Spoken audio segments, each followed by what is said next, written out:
родители, бабушки и дедушки.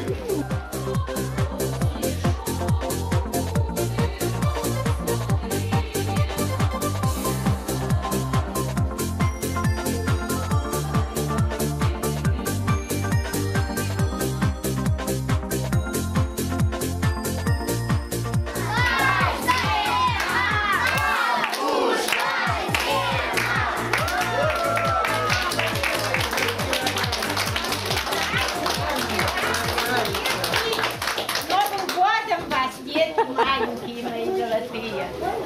Вы такие счастливые. У вас есть такой Дед Мороз чудный, Снегурочка такая. А вот когда я была маленькая, в вашем возрасте, у нас не было ни Деда Мороза, ни Снегурочки. Но зато нам наши бабушки пекли вот такие куколки, таких куколок. И называли их Дедата. Вот сегодня я вам тоже испекла. Это подарок. Повторите. Подарок моего детства, Дедата. Берите. Повторите, как называется? Дедата.